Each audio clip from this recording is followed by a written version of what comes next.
जय हिंद दोस्तों। इसके बाद हम कक्षा सातवीं के वर्कशीट को पूरा हल करेंगे। तो जितने भी सब्जेक्ट्स की वर्कशीट हैं तो इसका पूरा हल मैं आपको बताऊंगा। तो इसमें सबसे पहले मैं आपको गणित की वर्कशीट बता रहा हूं। तो ये खंड आ है, इसके बाद मैं प्रोजेक्ट कार्य बताऊंगा। तो चलिए इसको देख लेते हैं। सबसे पहले खंड आ में प्रश्न क्रमांक 1 में पूछा गया है, चिन्मय का रोल नंबर 369 है। इस नंबर का प्रसारित रूप होगा, तो आपका सी वाला सही आंसर हो जाएगा 300 प्लस 60 प्लस 9। तो इसका आंसर हो जाएगा सी। इसके बाद प्रश्न 2 है। इसमें पूछा गया है 4 और 6 का सार्वगुणज है, तो आंसर हो जाएगा आपका डी वाला 24। इसके बाद है प्रश्न क्रमांक 3, 0.35 और 0.42 का जोड़ करना है, जोड़ना है इसको, तो आंसर हो जाएगा आपका ए वाला 0.77। इसके बाद चलते हैं प्रश्न 4 पर। तो प्रश्न 4 का आंसर हो जाएगा आपका 3। प्रश्न 5 में किस प्रकार का त्रिभुज है पूछा गया है, तो आपका आंसर हो जाएगा विषम बाहु त्रिभुज। तो इनकी सभी भुजाएं हैं जो असमान हैं, तो बी वाला आपका सही आंसर हो जाएगा। इसके बाद प्रश्न 6 में किनारों की संख्या क्या है, तो किनारों की संख्या हो जाएगी 12। तो घन में किनारों की संख्या 12 होती है, तो आंसर हो जाएगा आपका ए वाला 12। इसके बाद है प्रश्न 7, दिए गए चित्र में कितना भाग छायांकित है, तो आंसर हो जाएगा 1/3। तो आंसर हो जाएगा आपका 1/3। तो सी वाला आंसर सही हो जाएगा। इसके बाद है प्रश्न 8, 5 प्लस -3 का मान होगा, तो आंसर हो जाएगा आपका 2, बी आपका सही आंसर हो जाएगा। इसके बाद है लघु उत्तरीय प्रश्न दिए गए हैं। तो प्रश्न 9 में पूछा गया है कि एक फैक्ट्री पहले दिन 23,469 बल्ब बनाती है, दूसरे दिन 40,240 बल्ब बनाती है, व तीसरे दिन 20,176 बल्ब बनाती है, तो तीनों दिन में कुल कितने बल्ब बनाएगी।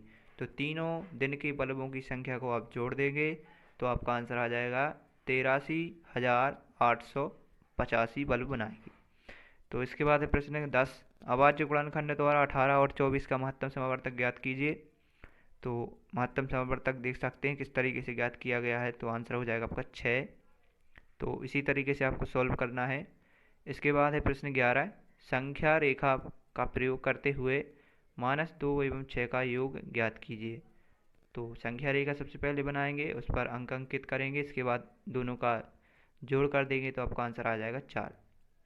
तो यदि आप चैनल पर पहले विजिट कर रहे हैं तो चैनल को सब्सक्राइब जरूर करें और बेल आइकन को प्रेस कर दें, क्योंकि और भी वीडियोज़ हैं जो मैं आपको डालूंगा तो आपको सबसे पहले मिल सके। इसके बाद चलते हैं नेक्स्ट क्वेश्चन पर। प्रश्न क्रमांक 12, इसमें पूछा गया है कि आकृति ABCD को देखकर निम्न प्रश्नों के उत्तर दीजिए। तो आंसर आप दे सकते हैं। आ में पूछा है 6 रेखाखंडों के नाम, तो AB, AC, BD, BD, BC, AD आपके रेखाखंड हो जाएंगे। इसके बाद किन त्रिभुजों में कोण भी उभयनिष्ठ है, तो त्रिभुज ABD एवं त्रिभुज ABC में कोण भी उभयनिष्ठ है। इसके बाद है प्रश्न क्रमांक 13, किसी घड़ी की घंटी वाली सुई यदि 12 से चलना प्रारंभ करे तो निम्नलिखित स्थितियों में कौन सा कोण बनाएगी। तो आ वाले में हो जाएगा आधा गुणन करे, तो इसमें पूछा गया है आधा गुणन करे तो 1/2 गुणन यानी आधा गुणन 1/2 का हो जाएगा 360 अंश, तो आपका आंसर आ जाएगा 180 अंश। फिर बा वाले का आंसर हो जाएगा आपका 90 अंश। तो इसके बाद तो इसी को भी इसी तरीके से करना है। इसमें सबसे पहले हम जो जो प्रश्न में दिया गया है, तो दिया गया है सबसे पहले एक कमरे की लंबाई दी गई है 4 मीटर, चौड़ाई दी गई है 3.50 सेंटीमीटर, और कमरे का क्षेत्रफल दिया गया है लंबाई गुणित चौड़ाई। तो क्षेत्रफल आपको ज्ञात करना है। तो क्षेत्रफल सबसे पहले 4 गुणित हो जाएगा 3 मीटर।